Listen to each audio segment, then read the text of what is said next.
Assalamualaikum warahmatullahi wabarakatuh. Perkenalkan, nama saya Nur Aziza. Saya dari Prodi Pendidikan Ekonomi kelas A semester 2. Di sini saya akan menyelesaikan tugas video pembelajaran mata kuliah Ekonomi Syariah yang bertema riba dalam Islam. Pengertian riba. Riba adalah istilah yang berasal dari bahasa Arab yang berarti kelebihan atau tambahan. Namun, dalam konteks syariah Islam, arti riba adalah mengerucut pada kelebihan dari pokok utang.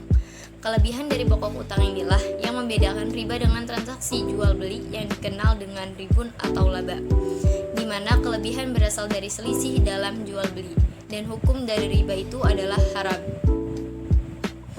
Riba adalah bunga. Riba adalah tambahan yang disyaratkan dan diterima pemberi pinjaman sebagai imbalan dari peminjam utang. Pada Kamus Besar Bahasa Indonesia atau KBBI, istilah lain dari riba adalah bunga uang, lintah darat atau rente. Dalam transaksi bisnis sekarang, riba adalah identik dengan bunga. Adapun besaran bunga tersebut mengacu pada suatu persentase tertentu yang dibebankan kepada peminjam. Islam dengan tegas melarang umatnya untuk melakukan transaksi jual beli dan hutang piutang jika di dalamnya mengandung riba. Larangan tersebut juga tertulis dalam beberapa ayat Al-Quran maupun hadis.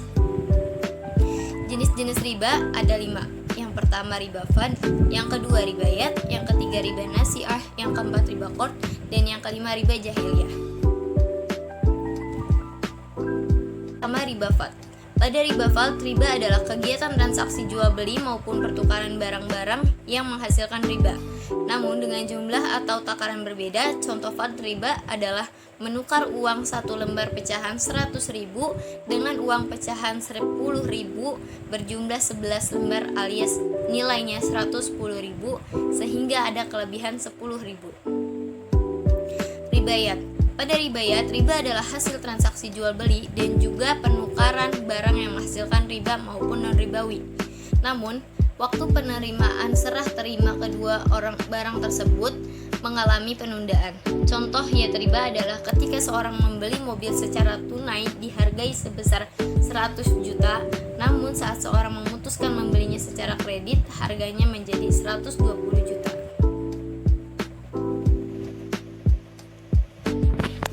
Adalah riba nasi'ah. Dalam nasi'ah, riba adalah kelebihan yang didapatkan dari proses transaksi jual beli dengan jangka waktu tertentu. Adapun transaksi tersebut menggunakan dua jenis barang yang sama, namun terdapat waktu penangguhan dalam pembayarannya. Contoh nasi'ah adalah seorang meminjamkan emas batang kepada temannya, namun dia meminta dikembalikan dengan uang tunai setahun mendatang. Namun karena harga emas naik di masa depan, sang teman harus membayar dengan nilai lebih tinggi. Yang keempat, riba qard. Pada jenis qard, riba adalah tambahan nilai yang dihasilkan akibat dilakukannya pengembalian pokok utang dengan beberapa persyaratan dari pemberi utang. Contoh qard riba adalah ketika bank memberikan pinjaman sebesar 100 juta, kemudian nasabah atau debitur harus mengembalikannya dengan bunga 12% dalam tempo angsuran 24 tahun. Yang kelima, riba jahiliyah. Dalam jahiliyah, riba adalah tambahan atau kelebihan jumlah pelunasan utang yang telah melebihi pokok pinjaman.